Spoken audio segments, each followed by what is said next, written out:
Hello students, आज हम पढ़ने वाले हैं laws of refraction and refractive index के बारे में।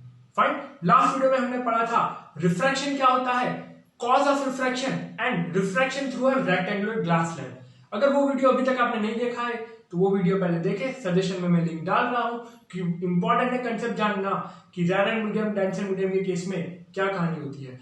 लेकिन अगर आपको पहले से कंसेप्ट पता है कि रेयर और डेंसर मीडियम में क्या होता है, रिफ्रैक्शन क्यों होता है और कॉज क्या है रिफ्रैक्शन का, एंड रेक्टेंगुलर ग्लास लैब के बारे में आपको पूरी स्टोरी पता है, तो फिर वेलकम टू दिस वीडियो। हम शुरू करेंगे सीधा सीधा लॉज ऑफ रिफ्रैक्शन और रिफ्रैक्टिव इंडेक्स। हम पढ़ेंगे रिफ्रैक्टिव इंडेक्स के टाइप्स और देखेंगे उसके ऊपर कुछ ट्रिक्स कि जहां तक स्टूडेंट्स को ज्यादातर कंफ्यूजन होता है ना कि कैसे मैं रिफ्रैक्टिव इंडेक्स के साथ कंपेयर करके चीजें लिखूं, तो वो सारी चीजें होने वाली है ये वीडियो में। नोटबुक और पेन के साथ रेडी हो जाइए, चलिए शुरू करते हैं। सबसे first topic that is laws of refraction. सबसे पहला टॉपिक लॉज ऑफ रिफ्रैक्शन है ना। जैसे रिफ्लेक्शन के लॉज होते थे उसी तरह रिफ्रैक्शन के कुछ ना कुछ लॉज है, करेक्ट। अब हमें ये देखना है कि यहाँ पे क्या चेंज है। जो रिफ्लेक्शन के केस में जो लॉ होता है ना, the incident ray, reflected ray and normal all three lies on the same plane. तो यहाँ पे भी ये लॉ जो है वो सेम है, लेकिन थोड़ा टर्मिनोलॉजी है वो थोड़ा चेंज हो रहा है ना। The incident ray, refracted ray and normal all lies on a same plane. Reflected की जगह रिफ्रैक्टेड हो जाएगा, तो वो फर्स्ट पॉइंट हो गया। लेकिन जो सेकंड पॉइंट है वो काफी इंपॉर्टेंट है यहाँ पे, है ना। सेकंड पॉइंट जो है वो क्या बोलता है, सेकंड पॉइंट ये है कि the ratio of sine of angle of incidence to sine of angle of refraction is constant, fine, is constant। और ये लॉ को जो है हमने नाम दिया है ना, और ये कांस्टेंट जो होता है वो पूछा है। अब देखते हैं ये है क्या, the ratio of sine of angle of incidence to sine of angle of refraction is constant for same medium, है ना। यहां पे आप लिख सकते हो फॉर सेम मीडियम, ठीक है। फॉर सेम मीडियम मतलब मीडियम अगर चेंज नहीं होते है ना। लास्ट वीडियो में मैंने बताया था मीडिया क्या होता है, मीडियम का प्लूरल फॉर्म होता है मीडिया। अब देखते हैं यहाँ पे कि ये लॉ जो है क्या बोलना चाहता है रियलिटी में, है ना। सपोज ये है हमारे पास एक rectangular glass slab, ray of light आ रही है, ये हमारा हो गया नॉर्मल, ये जो है वो एंगल ऑफ इंसिडेंस हो गया, है ना। ये ऐसे रे ऑफ लाइट आई, अब ये टूवर्ड्स द नॉर्मल बैंड होगी। रेयर से डेंसर की कहानी है, टूवर्ड्स द नॉर्मल, तो ये टूवर्ड्स द नॉर्मल बैंड हो गया, और ये जो है हमारा क्या हो गया, एंगल ऑफ रिफ्रैक्शन। ओके, अब ये क्या बोल रहा है यहाँ पे कि ये जो एंगल ऑफ इंसिडेंस है और ये जो एंगल ऑफ रिफ्रैक्शन है उसके साइन का एंगल जो है वो सेम होगा, है ना। मतलब मैं ऐसा लिखूं sine I upon sine r is equal to constant, और यही कांस्टेंट जो है उसके बारे में हमें कहानी देखनी है। मतलब इन दोनों का रेशियो में जब कभी भी निकालूं तो मुझे हमेशा एक कांस्टेंट वैल्यू रहेगी, प्रोवाइडेड ये दोनों मीडियम जो वो चेंज नहीं हो रहे। मतलब ये मीडियम वन एड है और मीडियम टू ग्लास है, तो कभी भी मैं sine I upon sine are करूंगा तो वो मुझे हमेशा कांस्टेंट वैल्यू देगा, है ना। सपोज यहाँ पे हम एग्जाम्पल समझते हैं कि एंगल ऑफ इंसिडेंस जो है वो हमारा 30 डिग्री है, तो सामने एंगल ऑफ रिफ्रैक्शन जो है सपोज हमारा 60 डिग्री है ना। अब इसका हम रेशियो निकालते हैं, फाइन, ट्रिग्नोमेट्रिक मैथ्स तो आता ही होगा। साइन 30 1/2 एंड साइन 60 क्या होता है, √3/2। 2 ने 2 को मार दिया तो क्या हुआ, 1/√3। ये वाले केस में हमारा आंसर आया क्या, 1/√3। ओके, अब हम सेकंड केस लेते हैं, है ना। ये फर्स्ट हो गया और हम सेकंड केस लेते हैं।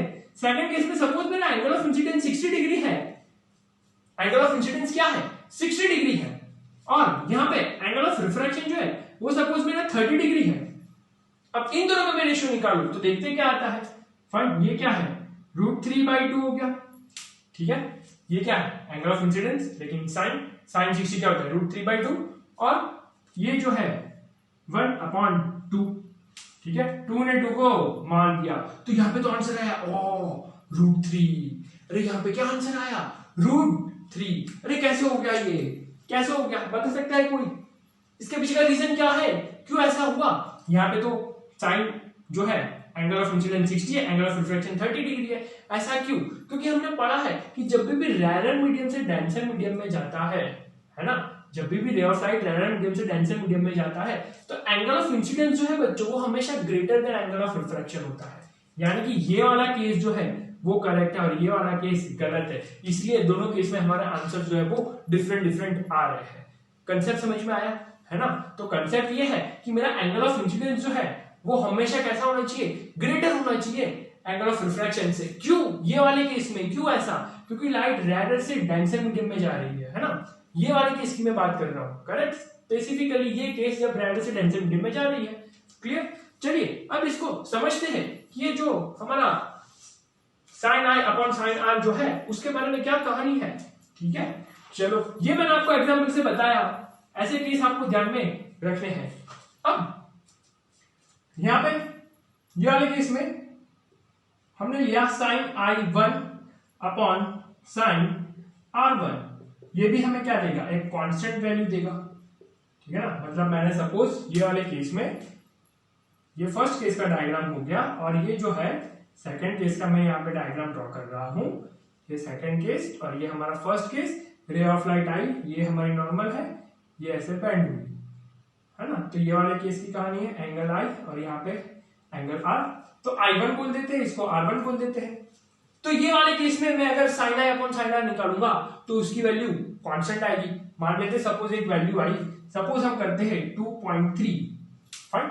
और ये वाले केस में भी मैंने साइन आई upon sine i1 upon sine r1 किया तो उसके लिए भी मेरी एक वैल्यू आई जो कि कांस्टेंट है, that is 2.3, fine. For any angle of incidence and angle of refraction ये जो रेशियो है वो हमेशा कैसा आएगा बच्चों? कांस्टेंट आएगा। कैसा आएगा?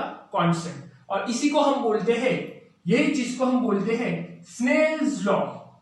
क्या बोलते हैं इसको? Snell's law. तो अगर आपसे पूछा जाए व्हाट इज स्नेल्स लॉ तो आप क्या लिखेंगे? The ratio of sine of angle of incidence to the ratio of sine of angle of refraction is constant for same medium. और इसको हम बोलते हैं स्नेल्स लॉ। और ये जो कांस्टेंट है हमारा, है ना, ये जो कांस्टेंट है ये कांस्टेंट को हम बोलेंगे रिफ्रैक्टिव इंडेक्स। क्या बोलेंगे इसको हम? Refractive index, fine. और इसका सिंबल जो है वो होता है ये म्यू, और बहुत से बार इसको हम एन से भी डिनोट करते हैं। तो ये जो कांस्टेंट हमें यहां पे मिला वो कांस्टेंट को हमने क्या बोला है? Refractive index. तो अब रिफ्रैक्टिव इंडेक्स की एंट्री हो गई है हमारे टॉपिक में, तो देखते हैं इसको आगे कि ये रिफ्रैक्टिव इंडेक्स क्या होता है और उसके टाइप्स क्या होते हैं। समझ आया? लॉज ऑफ रिफ्लेक्शन समझ आया? ठीक है, वन मार्क का important question, what is Snell's law? तो आप क्या लिखेंगे यहाँ पे? स्नेल्स लॉ क्या होता है? The ratio of sine of angle of incidence to sine of angle of refraction is constant for a same medium, है ना। मतलब ये अगर मेरा एयर रहता है और ये मेरा ग्लास रहता है तो कोई भी केस में मैं sine I upon sine are करूंगा उसकी वैल्यू हमेशा सेम आएगी। करेक्ट? इंपॉर्टेंट पॉइंट ये है यहाँ पे कि जो मेरे मीडियम है वो सेम होने चाहिए। अगर यहाँ पे एयर की जगह वाटर हो गया तो इसकी वैल्यू चेंज हो जाएगी। करेक्ट है? क्लियर हुआ? बहुत बढ़िया। चलिए अब देखते हैं हम रिफ्रैक्टिव इंडेक्स के बारे में। ये जो एंट्री हुई है, new entry, okay, refractive index वो क्या है? बहुत बढ़िया सर, बहुत बढ़िया। चलो रिफ्रैक्टिव इंडेक्स जो है ना बेसिकली हमें क्या क्या चीजें शो करता है वो हम देखेंगे, और साथ साथ में ये होता क्या है रियलिटी में उसकी कहानी हम यहाँ पे समझेंगे। ठीक है, चलिए अब हमारा टॉपिक हो गया है refractive index. Refractive index, refractive index जो है हमें क्या शो करता है? रिफ्रैक्टिव इंडेक्स हमें शो करता है optical density of the medium. अब ये क्या आ गया सर? नया टॉपिक, नया वर्ड, ऑप्टिकल, है ना। Optical density of medium. चलो ऑप्टिकल मतलब क्या? अब जब भी हम लाइट के बारे में स्टडी करते हैं that is related with optics, fine. तो ऑप्टिकल डेंसिटी ऑफ मीडियम ये बताता है। इसका मतलब डेंसिटी अगर ज्यादा होगी तो लाइट की स्पीड कैसी होगी? कम होगी। लास्ट वीडियो में हमने देखा, मैंने आपको शॉपिंग मॉल वाला एग्जांपल दिया था, है ना। याद करें शॉपिंग मॉल वाले एग्जांपल में वीकेंड्स में आप जाते हैं तो क्या कहानी होती है, और रेगुलर वीकडेज में आप जाते हैं तो क्या कहानी होती है। तो अगर डेंसिटी ज्यादा है तो लाइट को आगे बढ़ने में प्रॉब्लम होगी, करेक्ट। तो उसकी स्पीड कम हो जाएगी। दूसरा हम बोल सकते हैं, इसी से रिलेट करके हमें ये इंफॉर्मेशन देता है regarding speed of light. Speed of light के बारे में हमें इंफॉर्मेशन देता है ना। एक मीडियम के कंपेयर में दूसरे मीडियम में लाइट की स्पीड कितनी ज्यादा है या कितनी कम है, ये इंफॉर्मेशन हमें कौन देता है? तो आंसर है रिफ्रैक्टिव इंडेक्स। कैसे देता है वो भी मैं आपको एक्सप्लेन करूंगा, है ना। रिफ्रैक्टिव इंडेक्स कैसे ये इंफॉर्मेशन हमें देता है वो भी चीज मैं आपको एक्सप्लेन करूंगा, करेक्ट। तो पहले ये समझिए ऑप्टिकल डेंसिटी ऑफ मीडियम। अगर मीडियम जो है ज्यादा डेंस है तो स्पीड ऑफ लाइट जो है वो क्या हो जाएगी? कम हो जाएगी, सीधी सीधी बात है ना। स्पीड ऑफ लाइट कम हो जाएगी। अगर स्पीड ऑफ लाइट जो है वो कम हो गई है तो ये इंफॉर्मेशन हमें देगा बैंडिंग ऑफ लाइट के बारे में। ओहो, कितनी सारी इंफॉर्मेशन बैंडिंग ऑफ लाइट के बारे में, करेक्ट है। अब देखते हैं ये है क्या रियलिटी में। अब देखो, अगर डेंसिटी ज्यादा है तो स्पीड ऑफ लाइट कम होगा, ये चीज मानते हो। अरे डेंसिटी ज्यादा है तो स्पीड ऑफ लाइट कम होगा, तो रिफ्रैक्टिव इंडेक्स का स्पीड ऑफ लाइट से क्या रिलेशन है वो भी हम देखेंगे। पहले तीन चीज समझ लो। लाइट जितना ज्यादा बैंड हो रही है इसका मतलब उसकी स्पीड उतनी कम है, करेक्ट। जैसे कि आपसे पूछा जाए कि तीन अलग अलग केस है, ठीक है। एक तो ये वाला केस है, सेकंड केस जो है वो ये वाला है, एंड थर्ड जो केस है वो ये वाला है ना। और आपसे पूछा जाए कि कौन से मीडियम में रिफ्रैक्टिव इंडेक्स ज्यादा होगा, कौन से केस में रिफ्रैक्टिव इंडेक्स ज्यादा होगा, फर्स्ट, सेकंड या थर्ड, तो आप क्या बोलोगे? सर लाइट का डायरेक्शन बताओ, ये रहा लाइट का डायरेक्शन, ओके। अब बता दो कौन से केस में रिफ्रैक्टिव इंडेक्स ज्यादा होगा, बोलो कौन से केस में रिफ्रैक्टिव इंडेक्स ज्यादा होगा, फर्स्ट, सेकंड या थर्ड? फर्स्ट, सेकंड या थर्ड? तो आंसर है थर्ड। क्यों? क्योंकि यहाँ पे मैक्सिमम बेंडिंग ऑफ लाइट है ना। मैक्सिमम बेंडिंग ऑफ लाइट है। मैक्सिमम बेंडिंग ऑफ लाइट मतलब स्पीड ऑफ लाइट कम, स्पीड ऑफ लाइट कम मतलब डेंसिटी ज्यादा, डेंसिटी ज्यादा मतलब रिफ्रैक्टिव इंडेक्स ज्यादा। तो ये वाले केस में रिफ्रैक्टिव इंडेक्स ज्यादा है, करेक्ट। क्लैरिटी आ रही है, क्लियर हो रहा है। तो रिफ्रैक्टिव इंडेक्स जो है ये बैंडिंग ऑफ लाइट से भी आप एक इंफॉर्मेशन उनकी दे सकते हो कि अगर लाइट ज्यादा बैंड हो रही है तो वो मीडियम का रिफ्रैक्टिव इंडेक्स जो है उसके बारे में हम इंफॉर्मेशन बता सकते हैं, ठीक है ना। क्लियर हुआ यहाँ पे? तो हम एक इंपॉर्टेंट कंक्लूजन ये निकाल रहे हैं कि जितनी ज्यादा लाइट बैंड हो रही है उतनी ज्यादा लाइट की स्पीड कम हो रही है, और जितनी ज्यादा लाइट की स्पीड कम होगी, जितनी ज्यादा लाइट की स्पीड जो है वो कम होगी, इसका मतलब डेंसिटी ज्यादा है, ओके। डेंसिटी ज्यादा है मतलब डेंसर मीडियम, ओके। चलिए अब देखते हैं हम रिफ्रैक्टिव इंडेक्स के टाइप्स के बारे में, है ना। रिफ्रैक्टिव इंडेक्स के क्या क्या टाइप्स होते हैं वो हमें देखना है। चलिए, रिफ्रैक्टिव इंडेक्स के जो टाइप्स है बेसिकली दो डिफरेंट टाइप्स के होते हैं refractive index. Two different types of refractive index, one is relative and the other one is absolute, है ना। दो टाइप के रिफ्रैक्टिव इंडेक्स होते हैं, एक रिलेटिव रिफ्रैक्टिव इंडेक्स हो गया और एक एब्सोल्यूट रिफ्रैक्टिव इंडेक्स हो गया। अब रिलेटिव रिफ्रैक्टिव इंडेक्स मतलब हम क्या कर रहे हैं, यहाँ पे रिलेट कर रहे हैं, है ना। रिफ्रैक्टिव इंडेक्स को हम कंपेयर कर रहे हैं।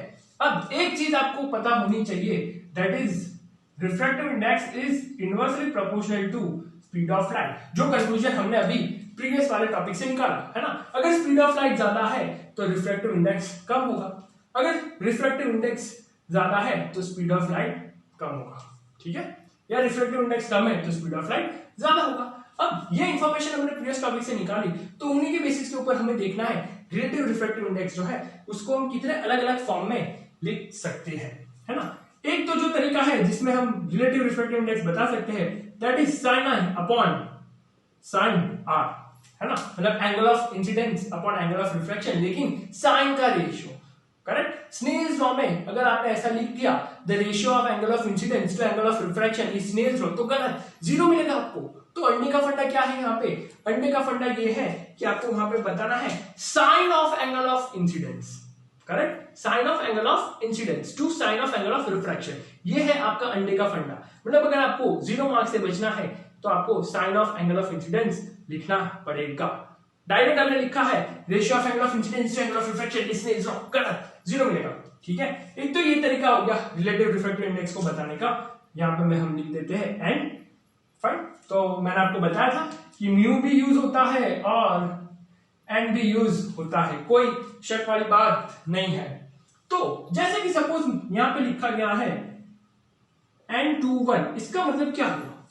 इसका मतलब ये हुआ refractive index of medium 2 with respect to medium 1, है ना। हम क्या लिखेंगे कि भाई refractive index of 2 with respect to 1। Second medium का रिफ्रैक्टिव इंडेक्स फर्स्ट मीडियम के साथ कंपेयर करते हुए, है ना, refractive index of medium 2 with respect to medium 1। Okay, मतलब सेकेंड मीडियम का रिफ्रैक्टिव इंडेक्स जो है वो कितना ज्यादा है या कितना कम है as compare to refractive index of medium 1। Fine, चलो अब अगर मैं यहां पे ऐसा लिखूं n1 2, तो इसमें क्या होगा 1/n2। तो हम क्या बोलेंगे, Ri is for refractive index of medium 1 with respect to medium 2। First medium का refractive index with respect to medium 2, यानी कि सेकंड मीडियम के साथ फर्स्ट मीडियम का रिफ्रैक्टिव इंडेक्स सेकंड मीडियम के कंपेयर में कितना ज्यादा है या कितना कम है, वो इंफॉर्मेशन हम यहां से शेयर कर सकते हैं। ओके, बहुत बढ़िया। अब कहानी आती है यहाँ पे स्पीड ऑफ लाइट के टर्म्स में, है ना। स्पीड ऑफ लाइट के टर्म्स में क्या कहानी हो जाएगी, सबसे पहले एब्सोल्यूट रिफ्रैक्टिव इंडेक्स वाला पार्ट हम यूं डिवाइड कर देते हैं। चलो, स्पीड ऑफ लाइट के बारे में हमें नोट करना है, तो हम क्या करेंगे, अगर ये लिखा गया है n21 और यही रिफ्रैक्टिव इंडेक्स को मुझे रिप्रेजेंट करना है in terms of speed of light, यानी कि क्वेश्चन में आपको स्पीड ऑफ लाइट दिया गया है, तो क्या है, देखो इनवर्स रिलेशन है ना, इनवर्स रिलेशन है, मतलब क्या हो जाएगा यहाँ पे v1/v2। इसका मतलब speed of light in medium 1 upon speed of light in medium 2। अरे देखो मैं आपको करके बताऊं क्या ये चीज, हाँ आइए यहाँ पे देखते हैं, रफ वाले पार्ट में हम देखते हैं ये कहानी आखिर कैसे पॉसिबल हुई। ठीक है, ये कहानी कैसे पॉसिबल हो गई है, यहाँ पे इसको थोड़ा सा जगह दे देते हैं और इतनी जगह, ठीक है। देखो ये सिचुएशन है ना, n1, तो मैं क्या बोलूंगा यहाँ पे 1/v2 हो जाएगा, ठीक है ना। तो इनवर्स रिलेशन है, इसका मतलब क्या हुआ कि स्पीड ऑफ लाइट अगर ज्यादा है तो रिफ्रैक्टिव इंडेक्स कम होगा, ठीक है। तो यहां पे देखो refractive index of medium 2 with respect to 1, मतलब हम क्या करेंगे, यहां पे स्पीड ऑफ लाइट को रेसिप्रोकल लिखेंगे, है ना। यहां पे रिफ्रैक्टिव इंडेक्स के टर्म्स में आपको डायरेक्ट लिखना है, ये ट्रिक समझ ले। रिफ्रैक्टिव इंडेक्स और रिफ्रैक्टिव इंडेक्स का रिलेशन है तो डायरेक्ट लिखना है ना, 2 है तो ऊपर 2 लिखना है, 1 है तो नीचे 1 लिखना है, खत्म।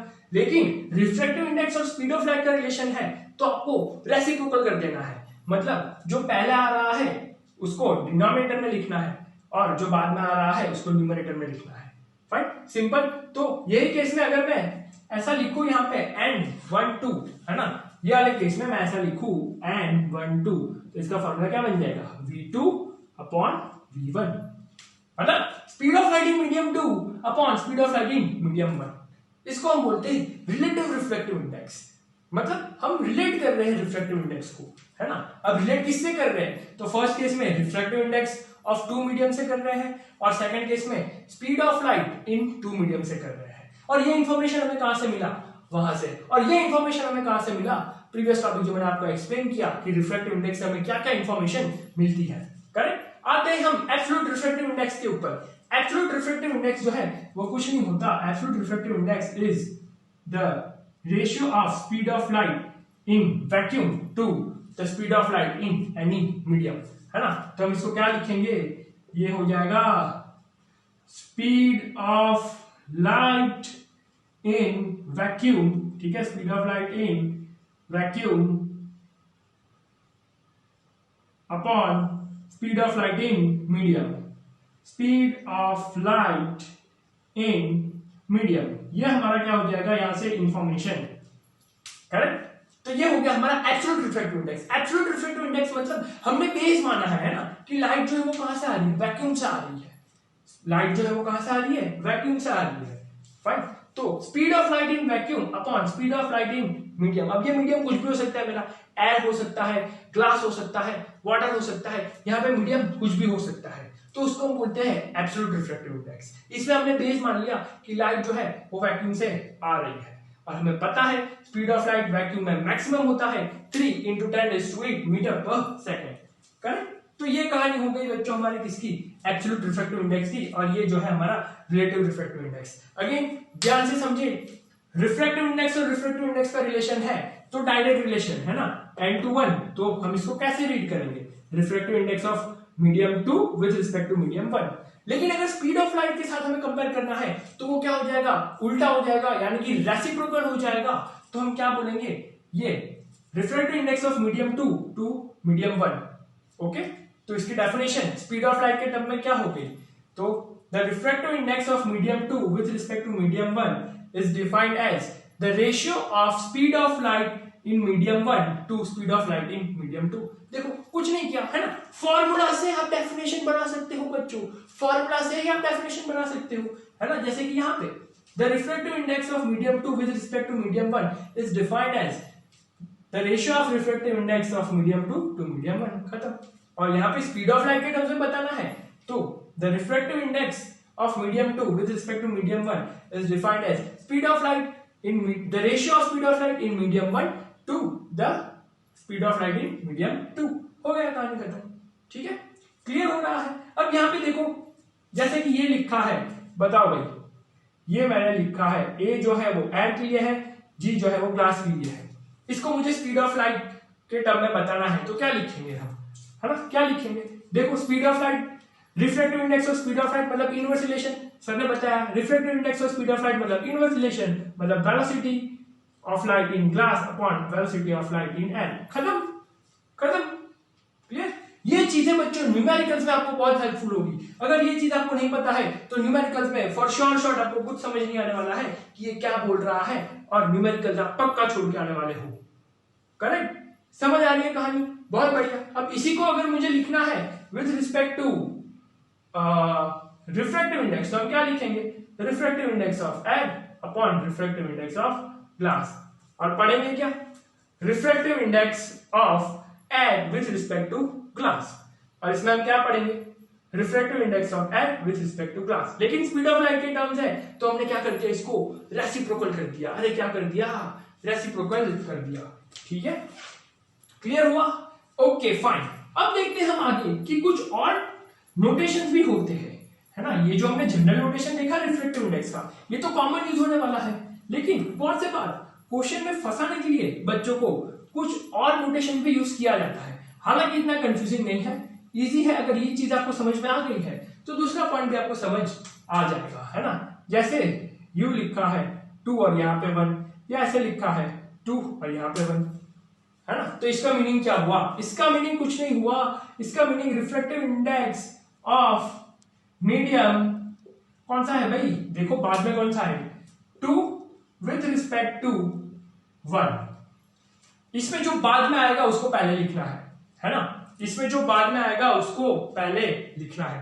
अगर दोनों सेपरेटेड हो, अगर दोनों मीडियम्स ये हिसाब से सेपरेटेड हो तो जो बाद में आता है उसको पहले लिखना है, और अगर दोनों साथ साथ में हो इस तरह से, है ना, तो जो पहले आता है उसी को पहले लिखना है। अरे सर क्या पहले बाद में बोल रहे हो, देखो अगर दोनों साथ साथ में है, साथ साथ में है तो जो पहले आता है उसी को पहले लिखना है, और दोनों अलग अलग है तो जो बाद में आता है उसको पहले लिखना है ना। मतलब refractive index of medium 2 with respect to medium 1, मतलब ये इसको हम लिखेंगे कैसे, तो ये हो जाएगा μ2 अपॉन μ1। Fine, okay. चलिए अब मुझे लिखना है, अब बताइए मुझे लिखना है reflective index of medium 1 with respect to 2। ठीक है, अब इनमें से कौन सा करेक्ट ऑप्शन है आपको बताना है। वीडियो को पॉज करें और खुद से ट्राई करें। फाइन, वीडियो को पॉज करें और खुद से ट्राई करें, ठीक है ना। चलिए भाई, ऑप्शन जो है आपके सामने रेडी है, और लास्ट वाला ऑप्शन, ओके। बताओ भाई क्या लिखना है, क्या लिखेंगे हम, कौन सा वाला करेक्ट है, ABCD। पॉज करें वीडियो को और इसको अटेम्प्ट करें। Refractive index of medium 1 with respect to medium 2, है ना। तो इनमें से कौन सा ऑप्शन करेक्ट है, कौन सा करेक्ट है, come on you can do it. क्या आएगा आंसर, चलिए देखते हैं ये। और साथ साथ में है तो जो पहले होता है उसी को पहले लिखेंगे, मतलब refractive index of 2 with respect to 1, गलत। अलग अलग है तो जो बाद में होता है उसको पहले लिखेंगे, मतलब refractive index of 2 with respect to 1, गलत। ये वाला refractive index of 2 with respect to 1, देखो ये और ये दोनों सेम है, खाली नोटेशन अलग अलग है ना। यहाँ पे म्यू यूज किया गया है, यहाँ पे एन यूज किया गया है, तो करेक्ट ऑप्शन कौन सा है, डी। राइट, दोनों अलग अलग है तो जिसको बाद में लिखते हैं उसको हम पहले बोलेंगे, तो refractive index of medium 1 with respect to 2, और अगर दोनों साथ साथ में है तो जिसको पहले लिखते हैं उसी को हम पहले बोलेंगे। फाइन, समझ आई कहानी? ओके, एक और इंफॉर्मेशन जो है यहाँ पे वो इंपॉर्टेंट है, और वो इंफॉर्मेशन क्या है, क्या इसका यूनिट क्या होगा बच्चों? What is the SI unit of refractive index? अगर आपसे ऐसा पूछा जाए what is the SI unit of refractive index, तो आपका आंसर क्या होगा? आपका आंसर क्या होगा?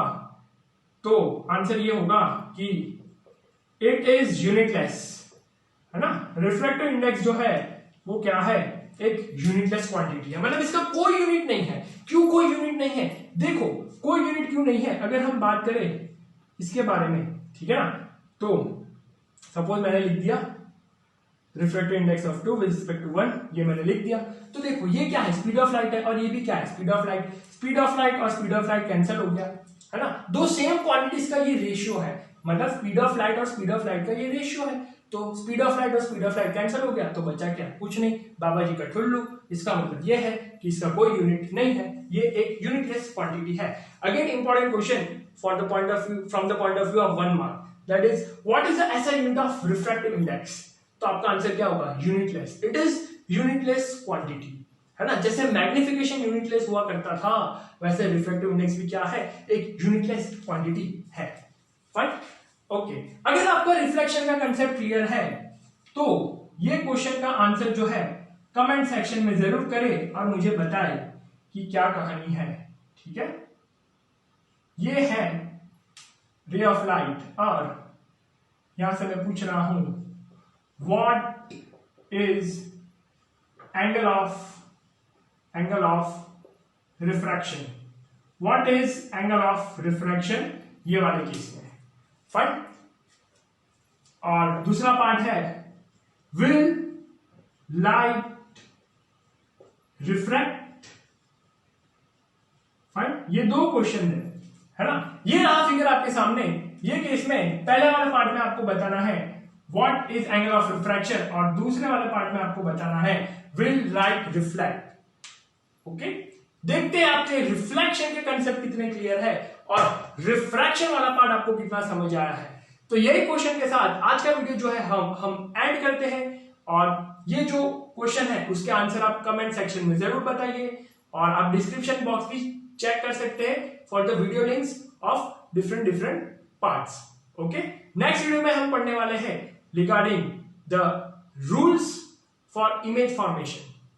फाइन, और हम देखेंगे लेंस की कहानी।